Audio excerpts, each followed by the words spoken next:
Some folks spend their whole lives chasing what money can buy. But I have learned, after 6 decades on this good earth, that the richest treasures cannot be found in any bank vault. This story came to me from an old rancher out in Arizona, handed down the way folks used to pass long family recipes and hard-won wisdom.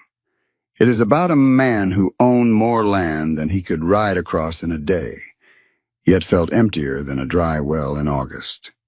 He set out to find something his fortune could never purchase. What he discovered changed him forever. I believe you will find a piece of your own journey somewhere in these pages. Red dust coated his boots. Elias Stone had not worn clothes this ragged since he was 12, digging post holes for his father before the money came. 2 women stood outside the general store. Silk dresses, parasols. He tipped his hat. They turned away. One whispered loud enough to carry across the street. "Smells like he crawled out of a hog pen." He kept walking. Did not stop. Did not flinch. Just counted. 2, the road ended at a weathered building. A hand-painted sign hung crooked from one nail. Way station, water 1 cent. Rest 5 cents. A woman knelt in the dirt beside a row of wilting tomatoes. Gray hair pinned back. A faded calico dress. Washed so many times, the pattern had nearly disappeared. She looked up. "You need something." "Water." "Got a penny?" "No." She stood, brushed the soil from her knees, studied his face for a long moment. Then she walked inside without another word. 1 minute passed. 2. The door creaked open. She stood there holding a dented tin cup filled to the brim. "Drink." If this story reaches you on a quiet evening, I would be glad to know where you are watching from. Sometimes the simplest hello reminds us that kindness still travels far and wide. The water tasted of iron and earth. Elias drained the cup in 3 long swallows, then held it out toward her. "Thank you." She took the cup back. Did not invite him inside. Did not send him away either. Just stood in the doorway with one hand on the frame, the other wrapped around that dented tin like it was something precious. "I can work," he said. "Fences, ditches, whatever you need. I got no money to pay." Did not ask for money, just a spot in the barn and meals. Her eyes moved across his face, down to his hands. The skin there was soft, pale in the creases where calluses should have been. "You dig like a man who has not held a shovel in a long time." 15 years? She did not ask why. Just stepped aside and tilted her head toward the kitchen. "Supper is in an hour." The kitchen smelled of wood smoke and rendered fat. A single oil lamp sat on the table, the wick turned low, the flame barely holding, 2 tin plates, 2 forks, a cast-iron skillet with cornbread cut into wedges. Martha set a plate in front of him. 3 wedges, a heap of beans still steaming. Her own plate held 1 wedge, a spoonful of beans. Elias looked past her toward the cupboard.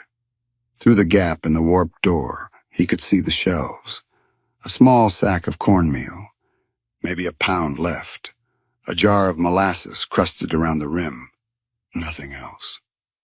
"You are not eating much." "Small stomach."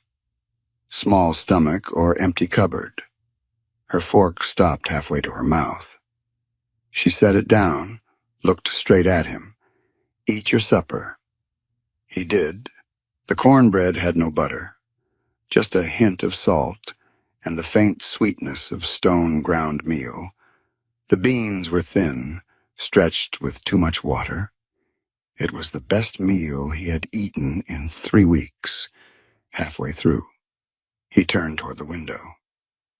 The evening light was fading.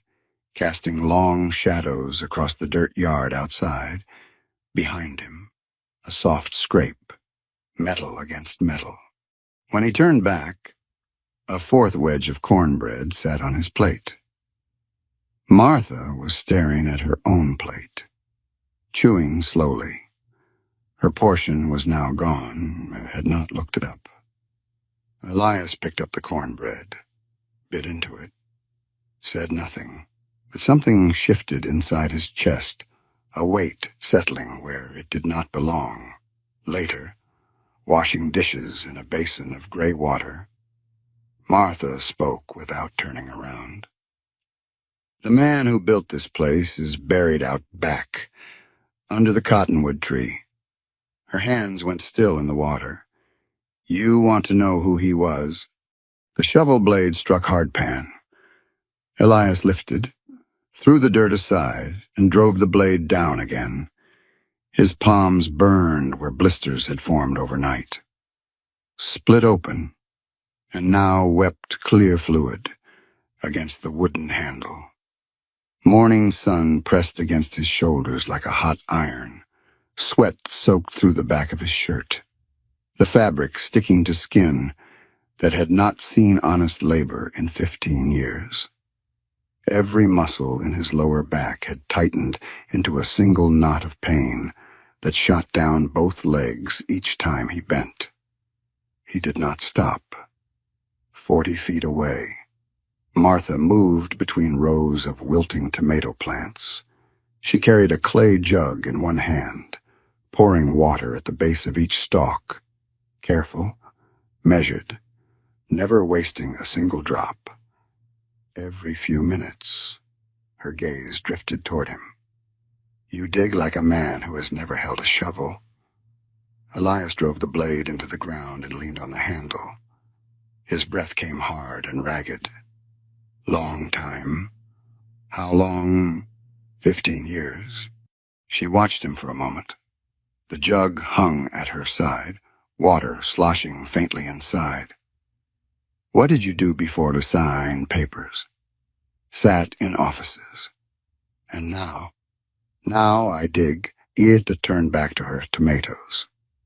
She did not ask why a man who signed papers for a living was dressed in rags and sleeping in her barn. Maybe she did not care. Maybe she already knew the answer would not matter. Elias picked up the shovel and kept working. By noon, the ditch stretched 20 feet. His hands had gone numb, the pain settling into a dull throb he could almost ignore. He walked to the well, hauled up half a bucket of murky water, and drank straight from the rim. It tasted of minerals and old rope. Voices drifted from the road. 3 children emerged from the dust. The oldest could not have been more than 10 years old, a boy with sun-darkened skin and clothes that hung off his thin frame like empty feed sacks. Behind him walked 2 smaller ones, a girl missing her front teeth, a boy barely old enough to walk without stumbling, his feet bare against the hot dirt. They stopped at the edge of Martha's property. The older boy raised his hand in a small wave. Martha set down her jug and walked toward them. No hurry, no fuss. She gestured for them to follow, and they did. Single file, like young ducklings, trailing after their mother. Elias leaned the shovel against the well and watched. Inside the kitchen, Martha moved with purpose. She opened the cupboard, the same cupboard Elias had seen the night before, nearly empty, and pulled out a cloth-wrapped bundle. She set it on the table. 3 wedges of cornbread, the last of what she had. Eat. Slowly now. The children fell on the food. The youngest shoved an entire piece into his mouth, cheeks bulging, crumbs falling down his chin. The girl ate with her eyes closed, savoring each bite. The older boy tried to pace himself, failed, and finished his portion in 4 quick bites. Martha sat across from them with her arms folded, watching. "Mrs. Martha," the girl said. her voice muffled by cornbread. "Thank you. Chew before you talk." When the plates were empty, the children sat with their hands in their laps. Waiting, Martha stood and walked to the corner where a small tin box sat on a high shelf. She opened the lid and reached inside. Elias could not see what was in the box, but he saw her hand dip in, pull something out, and slip it into a small cloth pouch. She pressed the pouch into the older boy's palm. "Hide this. Do not let anyone see it." "Yes, ma'am. Next week. Same time." The boy nodded. The three of them shuffled toward the door, pausing to look back once before disappearing down the dusty road. Martha stood in the doorway, watching them go. Her shoulders were sharp angles beneath her thin dress. The afternoon light caught the lines on her face, the gray streaks in her hair, the way her hands hung loose at her sides. Elias stepped back behind the corner of the barn. He looked down at his boots, custom made in Santa Fe 3 months ago. The leather was scuffed now, deliberately torn in places to look worn and old. But inside, the lining was still there, soft calfskin, stitched by hand, worth more than everything in Martha's kitchen put together. He bent down, unlaced the left boot, pulled it off. The lining caught the sunlight, smooth and pale against the rough exterior. He gripped the edge with both hands and tore. The sound was louder than he expected, a ripping, like fabric giving way under force. He tore the other boot, too, stuffed the ruined lining deep into his pocket, put the boots back on. They fit different now, rougher against his feet, more honest. Night came slow and heavy. No breeze, no relief. The heat that had built during the day lingered in the air like something solid. Elias lay on his back in the barn, staring up at the ceiling beams. The dirt floor was cold beneath him. Somewhere outside, crickets sang their endless song. A cough broke the silence, then another, then a string of them, harsh and dry and rattling, coming from the house. Martha. He sat up. Through the gap in the barn door, he could see the kitchen window glowing faint orange. Her silhouette moved behind the glass, hunched over, one hand pressed against her chest. The coughing went on for a full minute, then stopped. Elias remembered the shelf in the kitchen. He had noticed it that afternoon while the children ate a brown glass bottle pushed to the very back. Behind the tin box, empty, the cork missing, a medicine bottle with nothing left inside. He remembered the pouch she had pressed into the boy's hand, the soft clink of coins inside it. Enough for medicine, maybe enough for 2 weeks of medicine. She had given it away. He lay back down on the cold dirt. The straw scratched against his neck. The smell of old hay and dust filled his nose with each breath. Somewhere in the darkness, an owl called out twice and fell silent. His right hand found the torn lining still stuffed in his pocket. He rubbed the soft calfskin between his fingers, expensive, useless, shameful.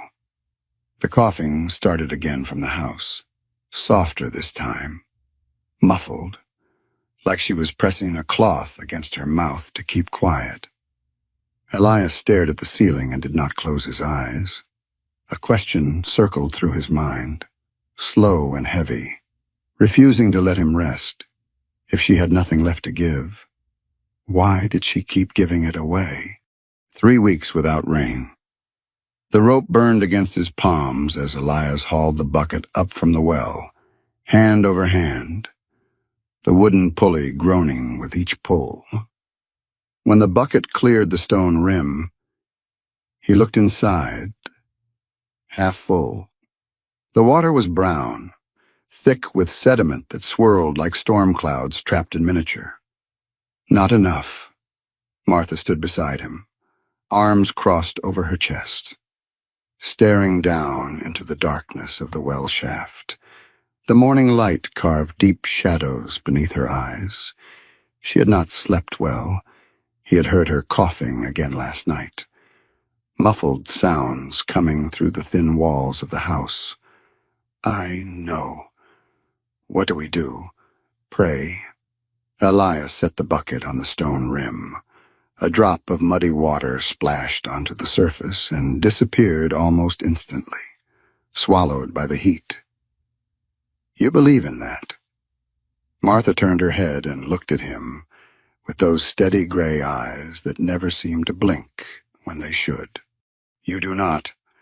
I believe in what I can do with my own two hands. Then dig. She walked back toward the house. Her footsteps raised small clouds of dust that hung in the still air, refusing to settle. Elias watched her go, then looked down at his hands. The blisters from the first week had hardened into calluses now yellow, rough, cracked at the edges. The hands of a working man. He picked up the shovel and walked to the ditch. The earth had changed. 3 weeks ago, when he first started digging, the soil had been dry but yielding. Now it was something else entirely. The surface had cracked into patterns that looked like snakeskin irregular shapes, separated by fissures that ran deep into the ground. When he drove the shovel blade down, it bounced back. He tried again. The metal rang against hardpan like a bell. Again, a chip of dried earth broke free, no bigger than his thumbnail. Sweat rolled down his temples, collected in his beard, dripped onto the cracked ground where it vanished without a trace. The sun pressed against his back like a physical weight, heavier each day. His shirt was soaked through before he had moved 3 feet of dirt. By midday, the ditch had grown by less than a yard. His shoulders burned. His lower back had seized into a solid knot that radiated pain down both legs. The shovel handle, worn smooth by weeks of use, had started to splinter where the wood met the blade. Martha brought him water, a quarter cup, carefully measured from their dwindling supply. He drank it in one swallow and handed the cup back. I need rope, he said. Going to town. She nodded. Did not ask why, and the walk to Copper Creek took 40 minutes. The road was empty, no wagons, no riders, not even a stray dog looking for scraps. The heat shimmered off the packed dirt, creating pools of false water that vanished as he approached. His boots raised dust that coated his tongue and gritted between his teeth with every step. The general store sat at the center of town, its wooden awning providing the only shade on the main street. 2 men stood outside, leaning against the hitching post, their voices carried in the still air. Elias stopped at the corner of the building, out of sight, close enough to hear every word. Stone Ranch is building some kind of canal, the first man said. He was older, gray-bearded, wearing a cattleman's hat that had seen better decades. Heard it is pulling water from the underground spring up north. Who is Stone? Rich fellow. Owns half the county near enough. Nobody has seen him in 15 years. Runs everything through lawyers down in Santa Fe. Must be nice. Nice to have money, anyway. The rest of us just get to watch our wells go dry. The younger man spat into the dust. What is he building it for charity? Who knows? Rich men do strange things. Elias pressed his back against the wooden wall of the store. His hands had found the coil of rope he came to buy. He did not remember picking it up from the barrel, and now they squeezed it until the rough fibers bit deep into his palms. The canal. He remembered signing the order 3 months ago. He had been sitting in a leather chair in his lawyer's office in Santa Fe, a glass of whiskey sweating on the desk beside him. A charitable project, the lawyer had called it. Water for the eastern settlements. Good for the community. Good for his reputation. He had not thought about it since that day. Had not thought about who might need that water. Had not pictured faces, or names, or dying tomato plants in a widow's garden. Had not imagined a woman giving away her last coin so orphaned children could eat. He paid for the rope without speaking. The shopkeeper took his money, gave him change, never once looked at his face. Just another drifter passing through town. The walk back felt longer. The sun had shifted position, now beating directly onto his face. By the time he reached Martha's property, his lips were cracked and his head throbbed with a dull, persistent ache that pulsed behind his eyes. She was in the garden, kneeling in the dirt between rows of plants that had given up weeks ago. Brown stalks, curled leaves, the smell of decay rising from soil too dry to support anything living. One tomato plant, the last one, still showing any trace of green, chose that moment to fold. The stalk bent slowly, then collapsed under the weight of its own leaves. It lay flat against the cracked earth, roots exposed to the killing sun. Martha did not move for a long moment. Then she reached out and lifted the plant gently from the ground. Her fingers worked carefully, almost tenderly, straightening the thin white tendrils of root. She brushed the dirt away, examined each strand. She dug a small hole with her bare hands, placed the plant inside, pushed dirt around its base and pressed it firm. The plant would be dead by morning. They both knew it. She did it anyway. Elias stood at the edge of the garden with the rope coiled over his shoulder, watching. Something pressed against the inside of his ribs. Not pain. Not exactly. But close enough that he had to remind himself to breathe. He could end this now. Walk into town tomorrow morning. Send a telegram to Santa Fe. Have money wired within the week. Buy water, buy medicine, buy whatever she needed, whatever the children needed, whatever this whole dying town needed. But then she would know, and once she knew, everything would change. The way she looked at him across the supper table, the way she talked to him while they worked side by side. The easy silence between them that had grown comfortable over these past weeks. She would see the money first, the land, the power, everything he had spent his whole life accumulating. Everything that had never once made him feel like he belonged anywhere. She would stop seeing him. Night fell slow and heavy. No breeze came to break the heat. The air that had built up during the day lingered like a fever that refused to break. Martha sat on the back step of the house, looking out at her ruined garden. Moonlight washed the color from everything, turning the world silver and black. Her shoulders made sharp angles beneath the thin fabric of her dress. Her hands rested on her knees, palms turned upward, empty. Elias stood in the shadow of the barn, watching. He could tell her the truth right now. Walk over, sit down beside her, and say the words that had been building in his chest for days. His mouth stayed shut. Somewhere in the darkness beyond the fence line, an owl called out. Once, twice, then silence. He turned away from the door and lowered himself onto the pile of straw that served as his bed. The barn wall pressed rough against his back.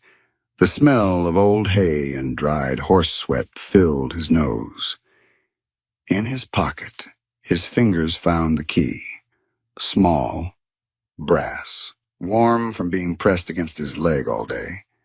The key to the water control station, 3 miles north, the valve that could send water flowing into the eastern channels within hours. He had carried it with him from Santa Fe, A precaution, his lawyer had said, in case of emergency. This was an emergency. He pulled the key out and held it up to the thin bar of moonlight coming through the slats of the barn wall. Such a small thing, barely an inch long, worth nothing by itself, worth everything to a woman watching her garden die. He closed his fist around the cold metal and squeezed until the teeth of the key bit into his palm. Tomorrow. He would ride north tomorrow, before dawn, while she still slept. The lamp sputtered once, twice. Then the flame shrank to a blue whisper and died. Darkness swallowed the kitchen. Martha sat still for a moment, her silhouette frozen against the window where the last gray light of evening still lingered. Then she pushed her chair back from the table. Out of oil, I noticed. She moved to the door, opened it, and stepped onto the porch. The wooden boards groaned under her weight. Elias followed. The sky had turned the color of a fresh bruise, deep purple, fading to black at the edges, scattered with more stars than he had seen in years. No moon yet. The air smelled of sage and dust, and something else, something cooler drifting down from the distant mountains that lined the horizon. Martha lowered herself onto the top step. Her knees cracked as she bent them. She did not seem to notice or care. Elias stood at the railing, looking out at the darkening land. The garden had become invisible now, swallowed by shadow. Somewhere in the distance, a coyote yipped once and fell silent. "Sit down," Martha said. "You are making me nervous standing there like a fence post." He sat. The step was rough against his legs. The wood worn smooth in the center where feet had rested for years before his. Neither of them spoke for a long time. The silence was not uncomfortable. It had weight to it, substance, like a blanket laid carefully over something fragile that might break if touched too hard. "Tell me about him," Elias said finally. "About who?" "Jacob." Martha's hands rested on her knees, palms down. In the darkness, he could not see her face clearly, just the outline of her profile, the sharp angle of her nose, the slight droop of her shoulders. "Why do you want to know?" "I do not know. Just do." She was quiet for another long stretch of seconds.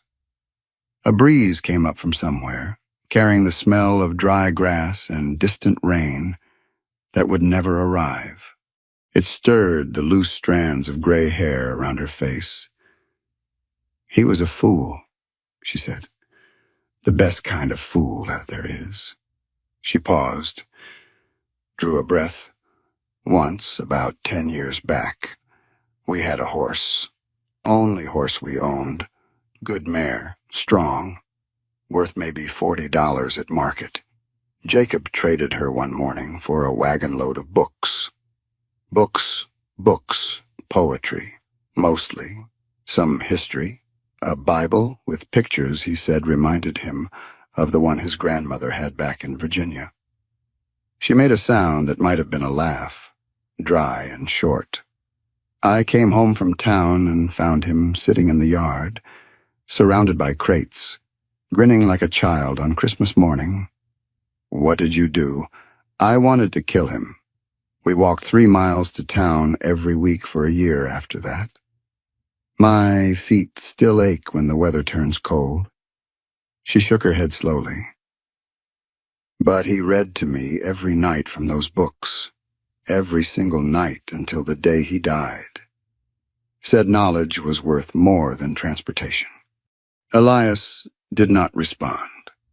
He stared out at the darkness where the garden used to be, trying to picture the kind of man who would make a trade like that. "He had this idea," Martha continued, her voice softer now. "This little way station at the end of a dirt road, he thought it could be something more than just a place to water horses. A rest stop for tired souls, he called it. Anyone who came through would get water to drink and food to eat. Did not matter if they had money or not. That sounds expensive. It was. We were broke more often than flush, but Jacob never cared about that part. She turned her head slightly, and even in the darkness he could see the faint shine of her eyes. Said money comes and goes, but doing right by people stays with you forever. Did you believe him? I know people can be rotten, seen enough of it in my years to fill a book nobody would want to read. But I also know some folks are good, really good, all the way down to the marrow. That is enough for me. She stood, her joints cracking again, and disappeared into the dark house. Elias heard her footsteps cross the kitchen floor, heard a drawer open and close. A moment later she returned, something glinting faintly in her hands. The tin cup. She held it out toward him. Take it. Why? You asked about Jacob. He is in there. Elias reached out. His fingers closed around the cup. It was lighter than he expected, thin metal, worn smooth by years of handling. One side was dented inward, a shallow depression that fit perfectly against his palm, like it had been made that way. Scratches covered the surface, hundreds of them. A history written in marks too small to read. He turned it over in his hands. The bottom was darker than the rest, stained by something that had dried and been scrubbed away countless times over the years. First wages he ever earned, Martha said. She had settled back onto the step, closer now. Her shoulder almost touched his. We went to the market together that day, looked at everything they had for sale, pots, pans, blankets, tools, all the things we needed and could not afford. And he picked this. He picked this. Her voice softened to something barely above a whisper. Said we would be rich someday. Buy silver cups, gold cups, whatever we wanted, but this one would remind us of when we had nothing at all. When all we had was each other. Elias held the cup up. Starlight fell into it, pooling in the bottom like liquid silver. He thought about the crystal glasses in his house in Santa Fe, imported from France, cut by master craftsmen, worth more than most men earned in a year. None of them had ever looked like this. None of them had ever meant anything. Here. He held the cup back toward her. Keep it tonight. Their hands met around the tin. Her fingers were rough, calloused. The nails short and cracked from years of hard work. His own hands had changed over the past weeks, the soft skin hardening, the blisters turning to calluses that were beginning to match hers. Neither of them pulled away. You ever think... He stopped. Think what... The words were there, pressing against the back of his teeth like water against a dam. Who he really was, why he had come here, the money, the land, the empire built on paper, and lawyers, and men who called him sir without ever looking him in the eye. He swallowed them back down. Nothing. Martha looked at him. In the darkness, her eyes were unreadable, but he could feel the weight of her attention like a physical thing pressing against his skin. You are hiding something. It was not a question. Yes, I am not asking what it is. I know. When you are ready to tell me, you will... She withdrew her hand, leaving the cup in his. The warmth of her fingers lingered on the metal, like a ghost that refused to fade. Jacob used to say water tastes better from a cup you trust, from a person you trust. I mean... She stood again, brushing dust from her skirt in the darkness. Keep it tonight. See if he was right. The door opened, closed. Her footsteps faded into the house until all he could hear was silence. Elias sat alone on the porch, the tin cup cradled in both hands. The metal had warmed from their shared touch. He turned it again in the darkness, feeling the dents, the scratches. The history pressed into every imperfection. In Santa Fe, he had a cabinet full of cups and glasses and goblets, crystal and silver and gold plate that gleamed in the lamplight. He had drunk from them alone, night after night, in a dining room built to seat 20 people who never came. Not one of them had ever felt like this in his hands. He raised the cup to his lips. It was empty, no water, no wine, nothing but air. But he held it there anyway, breathing in the faint smell of tin and old water and something else he could not quite name. Trust. That was what she had called it. When was the last time anyone had trusted him with something that actually mattered? When was the last time he had done anything to earn it? The stars wheeled slowly overhead. The Milky Way stretched across the sky like a river of light, brighter than anything he had ever seen from his bedroom window in the city. Out here, away from lamps and lanterns. The darkness was complete, and the light that broke through it was honest. He thought about the key still hidden in his pocket, the valve 3 miles north, the water that could be flowing by morning if he wanted it to. He thought about Martha's face when she saw her garden coming back to life. The way she might look at him, grateful, surprised, maybe even something more than that. He thought about what would happen after, when she found out the truth. When she learned that the water was not a miracle, not mountain rain or underground springs bubbling up by chance.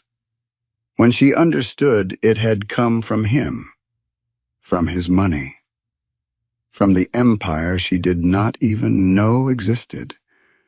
Would she still look at him the same way across the supper table? Would she still hand him a tin cup and tell him to keep it? The answer sat heavy in his chest like a stone that would not move. Inside the house, a floorboard creaked. Then silence settled back over everything. Elias stayed on the porch until the moon rose fat and yellow over the eastern hills, until the stars began to fade at the edges of the sky, until the first gray suggestion of dawn touched the horizon like a whisper of what was coming. The cup never left his hands, and in the pocket of his torn shirt, pressed cold against his chest, the brass key waited a decision that could not be put off much longer. 3 in the morning. The barn was pitch black, but Elias did not need light. He had memorized every board, every nail, every gap in the walls over the past weeks. His hands found the bridle hanging from its hook, the saddle blanket draped over the stall door, the saddle itself, cracked leather worn smooth by years of hard use. The horse, a borrowed mare that Martha kept for emergencies, nickered softly as he approached. He pressed his palm flat against her muzzle and felt the warm breath against his skin. Easy now. Easy. He saddled her in the darkness, working entirely by feel. Cinch strap pulled tight. Buckle fastened. Check and double check. His fingers moved through motions he had learned as a boy, long before the money came, before the lawyers and the land deals and the house with 16 empty rooms that echoed when he walked. The barn door creaked when he pushed it open. He froze, listening. No sound came from the house. No lamp flickered to life behind the windows. He led the mare out into the night, mounted, and turned her nose toward the north. The land spread out before him in shades of silver and black. No moon hung in the sky, but the stars blazed overhead in numbers that no city dweller could imagine. The trail wound between low hills covered in scrub brush, through stands of mesquite that scratched at his legs as he passed. The mare's hooves made soft sounds against the packed earth. Thud, thud, thud, a steady rhythm that matched the beating of his heart. 3 miles, and he had paced it off in his head a dozen times over the past weeks, measuring the distance from Martha's property to the water control station, close enough to reach before dawn, far enough that she would never think to look. The station appeared as a darker shape against the gray line of the horizon, a wooden shack barely larger than an outhouse, built over the junction where the main canal split into smaller channels leading east. Iron pipes ran underground from this point, carrying water from the spring-fed reservoir up in the hills to fields and settlements scattered across the valley. His project, his money, his name on the deed, though nobody in Copper Creek would ever think to connect the anonymous benefactor with the ragged drifter who slept in Martha's barn. He dismounted and tied the mare to a fence post. The shack door had a padlock on it, brass, heavy, custom-made by a smith in Santa Fe. He had ordered it himself 3 months ago, sitting in his lawyer's office with a glass of whiskey going warm in his hand. The key slid in smoothly. The lock clicked open. Inside, the shack smelled of rust and damp earth and something faintly metallic. His hands found the wheel in the darkness, cast iron, cold to the touch, covered in a thin layer of grime from months of disuse. He gripped it with both hands and turned. The wheel resisted. The mechanism had seized up from sitting idle so long. He braced his feet against the wooden floor, leaned his full weight into the effort, and pushed. Metal screamed against metal. The wheel gave way suddenly, spinning half a turn before catching on the next position. Water. He heard it before he felt anything else, a rush, a gurgle, a growing roar as pressure built in the underground pipes beneath his feet. The floor of the shack began to vibrate. He turned the wheel again. Another quarter turn. The roar intensified until he could feel it in his chest. One more turn. The valve was fully open now, somewhere beneath his boots. Thousands of gallons of water were surging through the iron pipes, racing toward the eastern channels, toward the dry ditches that he had dug beside Martha's dying garden. He closed the padlock, mounted the mare, rode south through the darkness. The sky was turning gray at the edges when he reached the barn. He unsaddled the horse quickly, rubbed her down with a handful of straw, and slipped back to his pile of hay just as the first pink light of dawn touched the eastern horizon.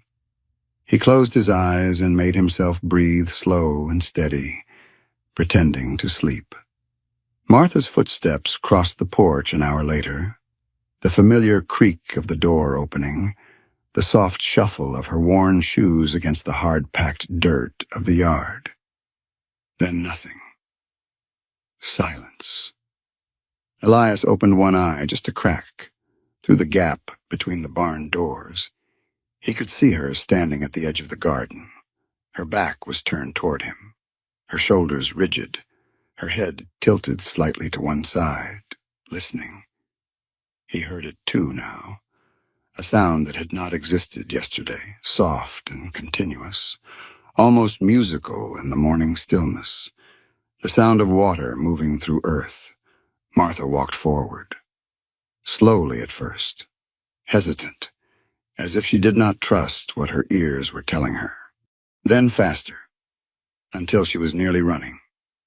She reached the ditch that Elias had dug last week, the one that had never held anything but dust and despair, and stopped dead. Water, clear and cold and impossible. It flowed through the channel in a steady stream, filling the irrigation trenches, spreading across the cracked earth. Eli.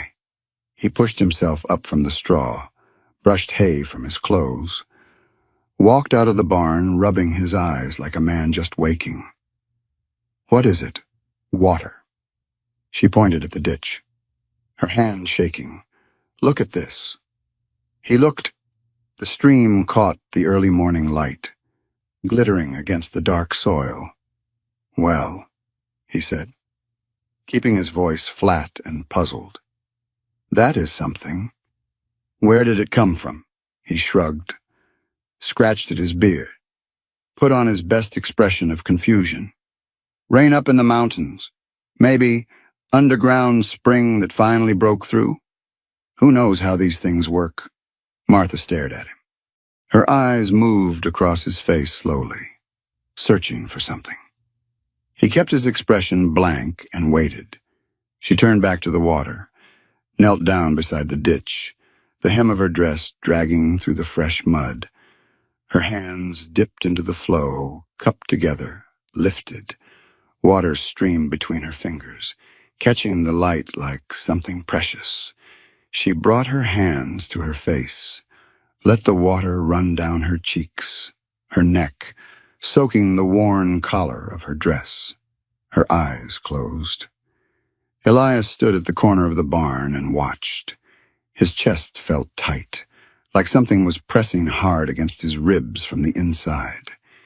He had signed checks for thousands of dollars over the years, built hospitals, funded schools, donated to causes that he forgot about a week after writing his name. None of it had ever felt like this moment felt. The morning passed in a blur of activity. Martha worked the garden with more energy than he had seen from her in weeks. She dug new channels with her bare hands, directing the water toward the plants that still had a chance at survival. Most of the tomatoes were beyond saving, their roots rotted in the drought, but the beans might come back, the squash, the peppers near the fence. Elias worked beside her without speaking, following her directions, moving dirt and stones where she pointed. By noon, the garden had begun to transform. Mud had replaced dust. Green stalks that had been drooping toward the earth now seemed to stand a little straighter, drinking deeply from the wet soil for the first time in weeks. Martha went inside to rest. Elias stripped off his soaked shirt, hung it over the fence to dry in the sun, and walked to the well to wash the mud from his hands and face. When he returned to the barn later that afternoon, his clothes were waiting for him, folded neatly on top of his pile of straw, washed and dried, still warm from hanging in the sun. Beside them lay something else, a small square of white fabric with edges hemmed carefully by hand. In one corner, a single letter had been embroidered in faded blue thread. M. He picked it up, brought it close to his face without thinking. The smell of lye soap, the smell of sun-dried cotton, and underneath those, something fainter and harder to name. Lavender, maybe, or wild sage. He turned the handkerchief over in his hands. The stitching was uneven in places, the thread fraying at some of the edges. It had been washed and used 100 times over the years, maybe more. She had given him something that belonged to her, something small and practical and worn soft, with use. A thank you she could not say out loud.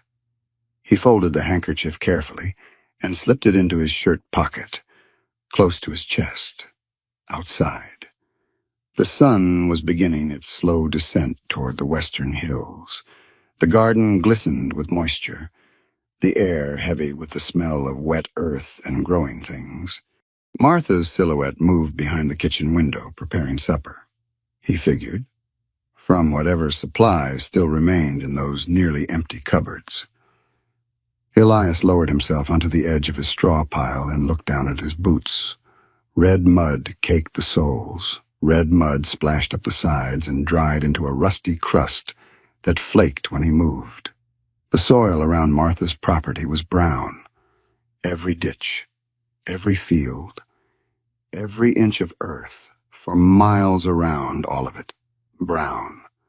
The control station sat on red clay, the only patch of red clay anywhere in the region. He scraped at the mud with his thumbnail. It came off in small, rust-colored chips that fell to the barn floor and lay there like accusations. If she noticed the color of that mud on his boots. The kitchen door swung open. Martha stepped out onto the porch, wiping her hands dry on her apron. "Supper is ready." "Coming." He stood and brushed the straw from his clothes. Walked toward the house with what he hoped looked like an easy stride. Behind him, his boots left faint red prints in the brown dust of the yard. Dust rose on the road before Elias saw the rider. He was digging a new channel near the fence line, extending the irrigation system to reach the pepper plants that had started showing signs of recovery. The morning sun beat down on his bare shoulders, and sweat dripped from his chin onto the dark soil below. His hands were caked with mud up to the wrists. The sound of hooves reached him first. Steady, unhurried, the gait of a horse that had traveled a long way and was in no rush to finish. He straightened up and shaded his eyes with one muddy hand. A man on a chestnut gelding came into view around the bend in the road. Good horse, well-fed, well-groomed. The kind of animal that cost real money. The rider wore clean clothes, a pressed shirt, boots that still held their shine. He sat in the saddle like someone accustomed to giving orders and having them followed. The rider stopped at the edge of Martha's property and looked around, taking in the house, the barn, the garden with its new green growth. His gaze settled on Elias for a moment, passed over him without interest, and moved on. Martha came out onto the porch, wiping her hands on her apron. "Help you with something." The rider touched the brim of his hat. "Ma'am, my name is Tom Hadley. I manage the Stone Ranch, about 15 miles north of here." Elias felt his stomach drop. He drove the shovel blade into the dirt and leaned on the handle, keeping his face turned away. "I am looking for the owner." Hadley continued. "Mr. Elias Stone. His lawyers in Santa Fe said he was traveling in this direction. Wondered if he might have passed through." "Stone?" Martha repeated. She glanced toward Elias, then back at the rider. "Cannot say I know anyone by that name." "What does he look like?" "That is the trouble, ma'am. I have never met him myself. Been managing his property for 3 years now, but all our correspondence goes through the lawyers. Never laid eyes on the man in person. Seems a strange way to run a ranch. Mr. Stone has his reasons. I suppose he is a private man, from what I understand." Martha nodded slowly. She looked toward Elias again, longer this time. "Eli," she called out. "You know anyone named Stone?" Elias turned. Hadley's eyes moved over him. The ragged clothes, the mud-caked hands, the unshaved face, no recognition, no spark of connection, just a quick assessment and dismissal. "Stone." Elias shook his head. "No, ma'am. Cannot say I do." Hadley reached into his saddlebag and pulled out a folded piece of paper. "If you see anyone asking about the Stone Ranch or the water project up north, I would appreciate you sending word. We have had some trouble with the new canal system. Someone opened the main valve without authorization. Water is flowing into the eastern channels now, and we need to know who did it and why." The shovel handle was slick under Elias's palms. He gripped it tighter. "I will keep an eye out," Martha said. "Much obliged." Hadley touched his hat again, turned his horse, and rode back the way he had come. The dust settled slowly behind him. Martha stood on the porch without moving. She watched the rider disappear around the bend, waited until even the sound of hoofbeats had faded to nothing. Then she turned and walked down the steps, across the yard, straight toward Elias. He did not move, could not move. His boots felt rooted to the earth. She stopped 3 feet away, close enough that he could see the lines around her eyes, the gray strands in her hair, the way her jaw had tightened into something hard. "Eli," she said. "Or is it Elias?" The shovel slipped from his hands and fell into the mud with a wet slap. "Stone," she continued. "As in the Stone Ranch, as in the man who owns half this county." He opened his mouth. No words came out. Martha's eyes dropped to his boots. The red mud was still there, dried into the creases of the leather. She looked at it for a long moment, then looked back up at his face. "I saw that mud yesterday, when you came back from wherever you went in the middle of the night. Red clay. There is no red clay around here for miles."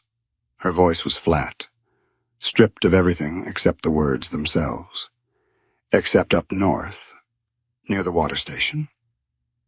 Elias felt something collapse inside his chest. All the careful construction of the past weeks, the disguise, the story, the man he had pretended to be crumbled like dry earth under a boot heel. "I can explain. Can you, Martha? Do not." She held up one hand. "Do not say my name like you know me, like we are friends, like any of this has been real." He took a step toward her.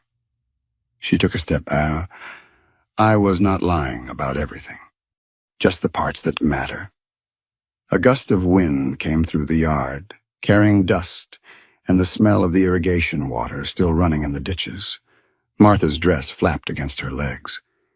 She did not seem to notice. "You came here to test me," she said. "That is what this was. Some rich man's game. Dress up like a beggar. See who gives you water, who shares their food. Make yourself feel better about all that money you have." It was not. What was I? A curiosity. An experiment. Her voice cracked on the last word. She pressed her lips together hard and did not speak again until she had control of herself. "Did you laugh about it, when you went back to your big house and your lawyers?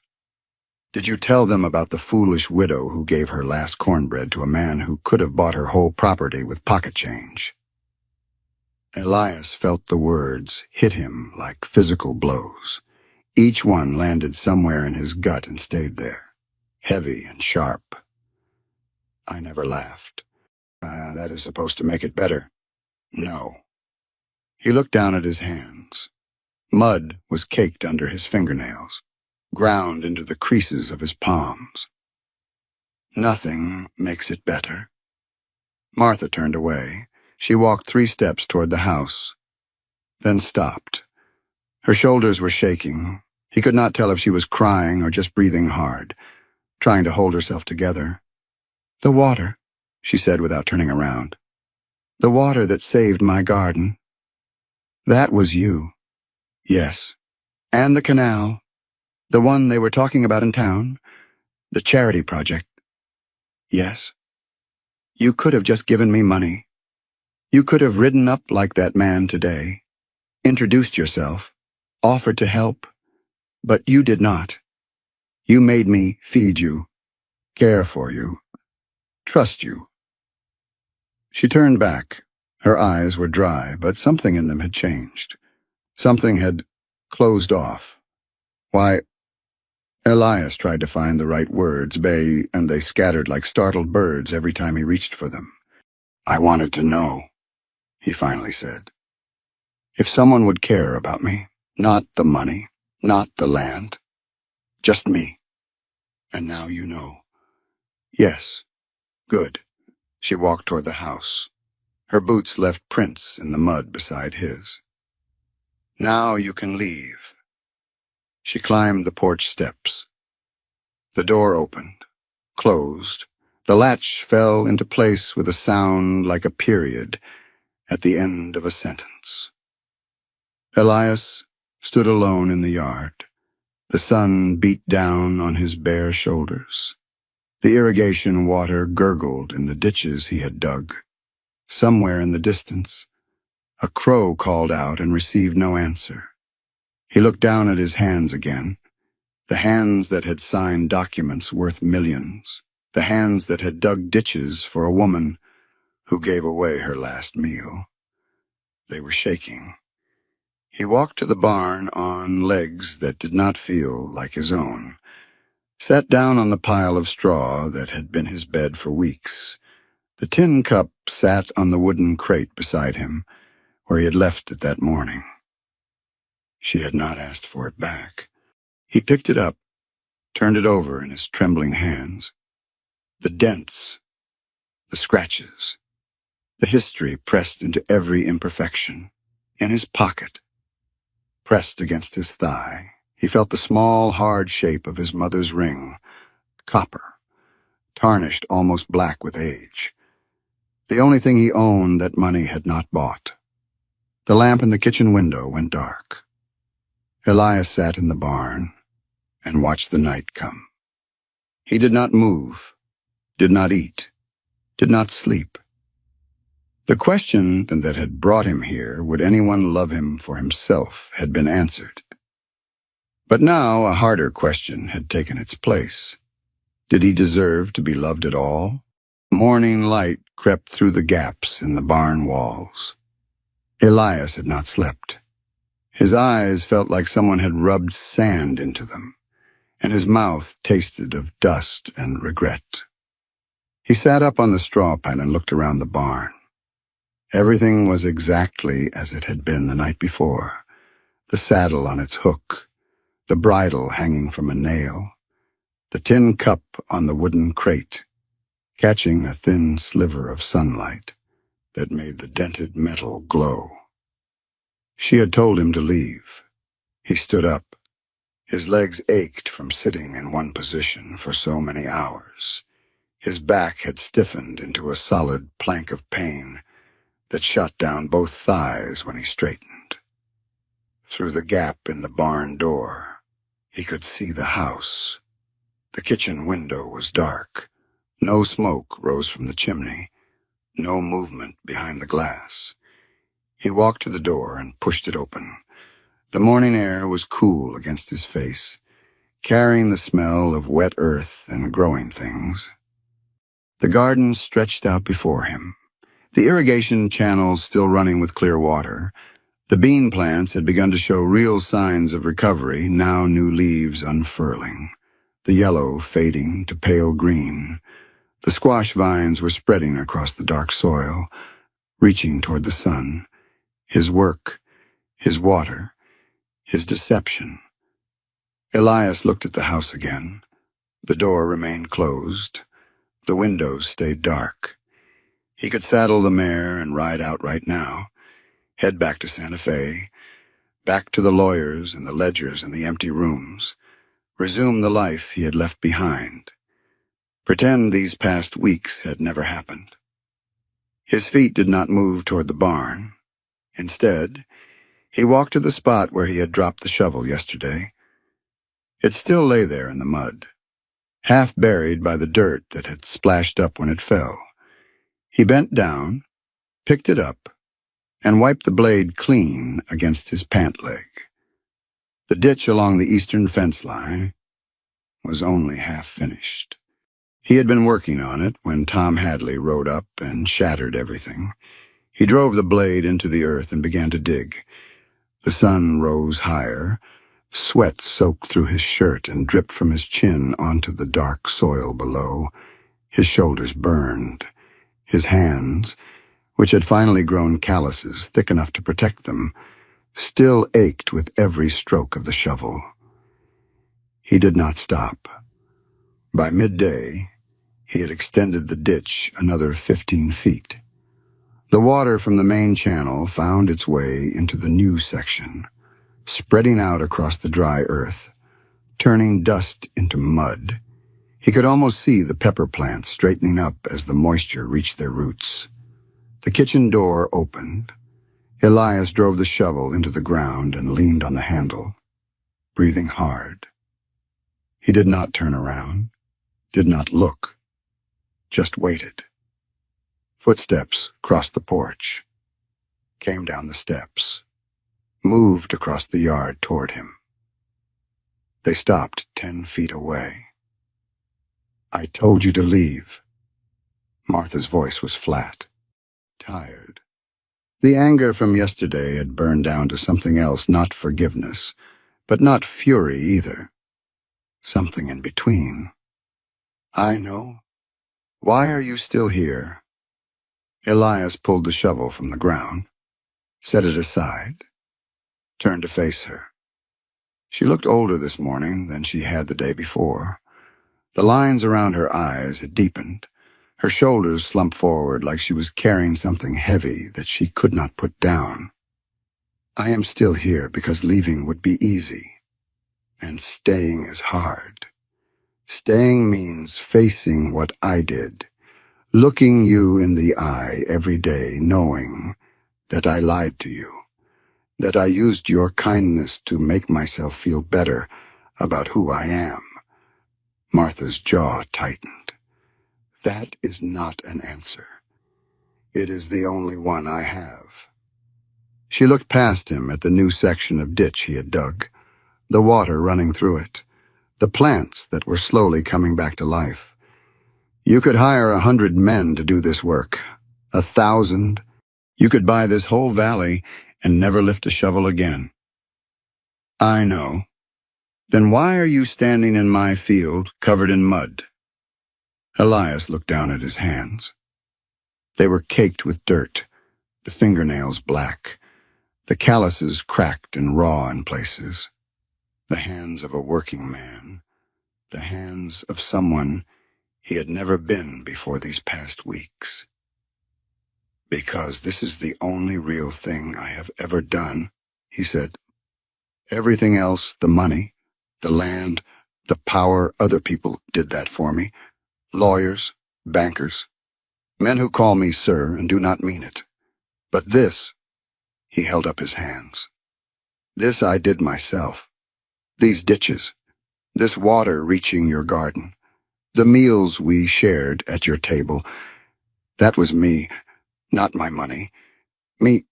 Martha did not respond. She stood there with her arms crossed, her face unreadable. "I am not asking you to forgive me," Elias continued.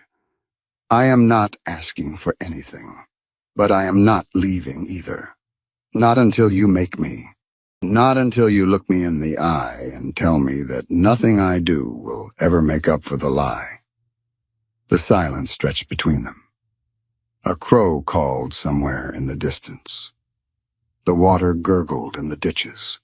The sun beat down on both of them, relentless and indifferent. Martha uncrossed her arms. She reached up and wiped a strand of gray hair from her face. "You are a fool," she said. "I know. A rich fool who does not know the first thing about real life. I am learning. She made a sound that might have been a laugh if there had been any humor in it. "At 61 years old, you are learning. Better late than never." Martha shook her head slowly. She turned and walked back toward the house without another word. The door opened, closed. The latch fell into place. Elias picked up the shovel and went back to digging. The afternoon wore on. The sun moved across the sky, casting long shadows across the garden. His shoulders screamed for rest. His back had locked up into something that barely bent anymore.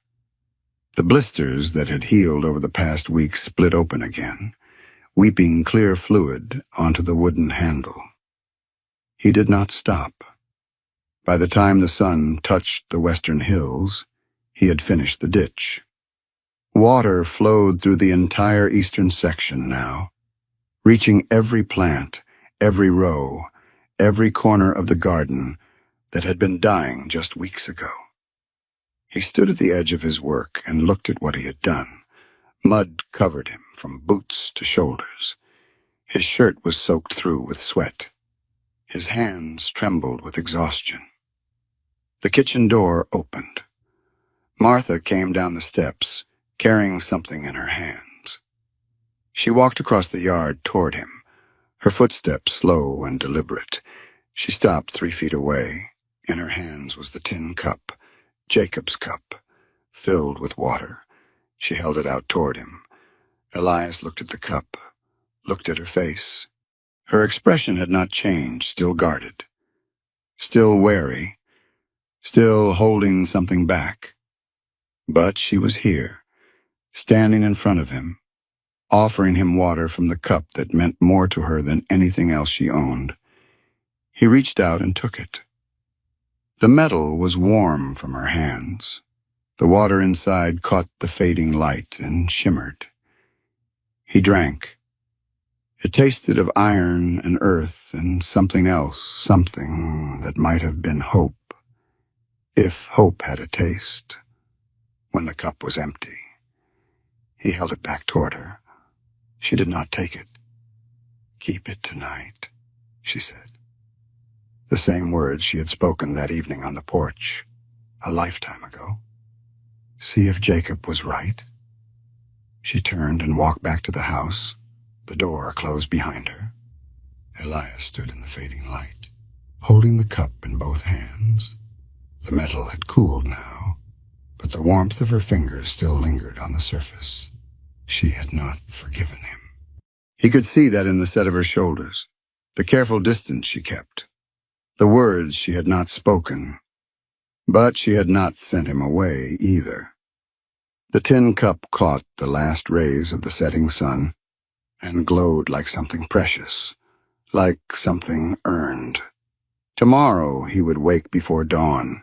He would find more work to do, more ditches to dig, more fences to mend, more ways to prove that the man inside these ragged clothes was worth knowing. And maybe she would bring him water again. In his pocket, his mother's ring pressed against his thigh, copper worn thin by 60 years of wear, the only thing he had ever owned that money could not buy. He looked at the tin cup in his hands, then at the house, where a single lamp had begun to glow in the kitchen window. 2 things that could not be bought, 2 things that had to be earned. He wondered if he had enough time left to earn them both. A month passed, then another. Elias stayed. Each morning he rose before dawn, splashed cold water on his face from the basin beside the barn door, and walked out to whatever task was waiting. The fence along the southern boundary needed new posts, where the old ones had rotted through. The chicken coop had a hole in the back corner where foxes could slip inside. The woodpile was getting low, and even in this dry country, cold nights would come eventually. He worked until his shoulders burned and his hands cracked and bled, until the calluses split open and healed again, harder than before, until the muscles in his back stopped screaming and settled into a dull, familiar ache that he almost welcomed. Martha cooked. Beans, mostly. Cornbread when they had the meal for it. Eggs from the 3 hens that had survived the drought. She set 2 plates on the table each evening, and they ate together in the yellow glow of the oil lamp, saying little. The silence between them had changed over those weeks.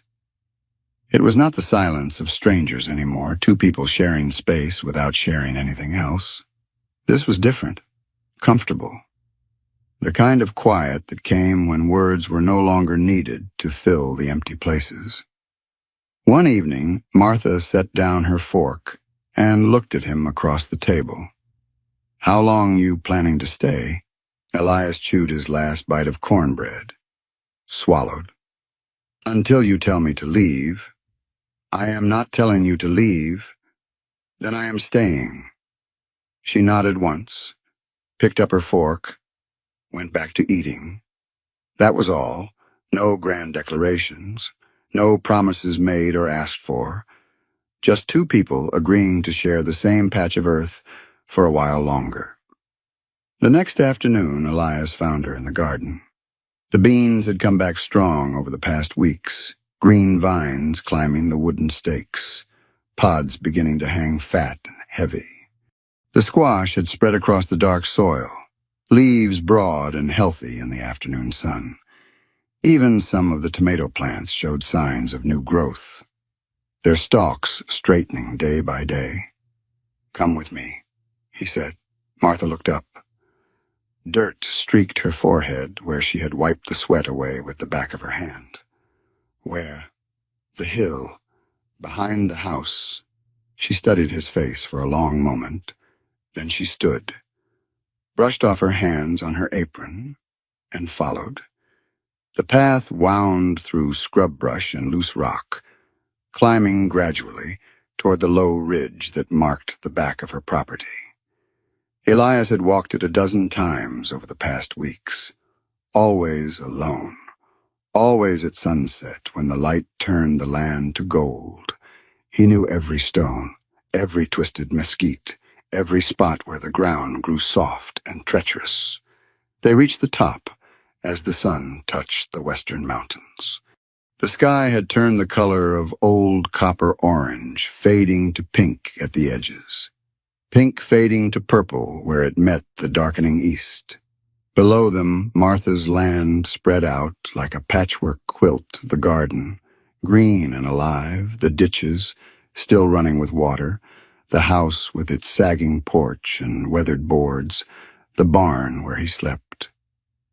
"Beautiful," Martha said. "Yes." They stood side by side, close enough that he could feel the warmth of her shoulder through his shirt. The wind came up from the valley, carrying the smell of sage and cooling earth. Her gray hair lifted, strands floating free from the bun at the back of her neck.